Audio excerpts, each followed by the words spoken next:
दोस्तों आज हम सुनेंगे शू मेकर और बॉने की कहानी।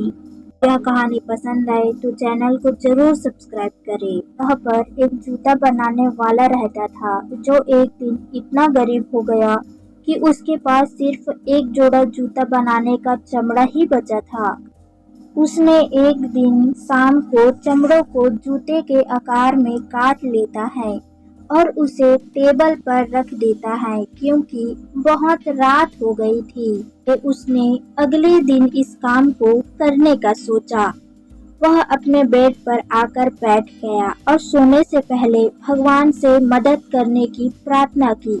सुबह वह जैसे ही काम शुरू करने वाला था, उसने अपने टेबल पर बहुत ही सुंदर जूते बने हुए देखे। वह चौंक गया और जूतों को अपने हाथ में उठाकर उसे अच्छे से देखने लगा। उसने देखा कि जूतों को बहुत ही सफाई से बनाया गया है, इसमें कोई भी गलती नहीं है। उसके बाद जल्द ही एक ग्राहक दुकान में आया और उसे जूता इतना पसंद आया कि वह उस जूते को दोगुनी कीमत देकर खरीद लेता है। अब जूते बनाने के लिए शू मेकर के पास पर्याप्त पैसा था। उस रात उसने चमड़े को काट लिया और टेबल पर रख दिया था और फिर से सुबह टेबल को देखा तो उसने पाया कि जूता तो बनकर तैयार है।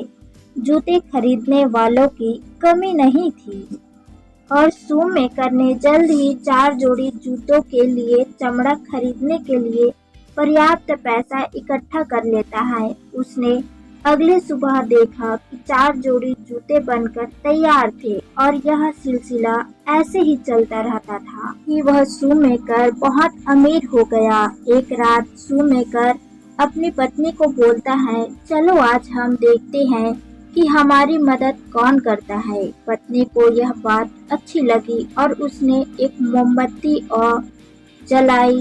दोनों छिपकर देखने लगे। जब घड़ी में 1 बजा तो 2 छोटे बौने घर पर आए जो कि फटे हुए कपड़े पहने थे और बहुत ही जल्दी से सुंदर सा जूता बनाकर रख देते और वहां से चले जाते।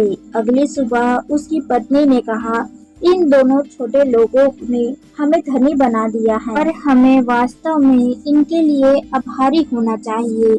हमें भी उनके लिए कुछ करना चाहिए। मैं उनके लिए कमीज, कोट और पैंट बनाऊंगी और आप भी उनके लिए 2 जोड़ी जूते बनाओ। आदमी ने बोला, मुझे बहुत खुशी होगी उनके लिए जूते बनाने में।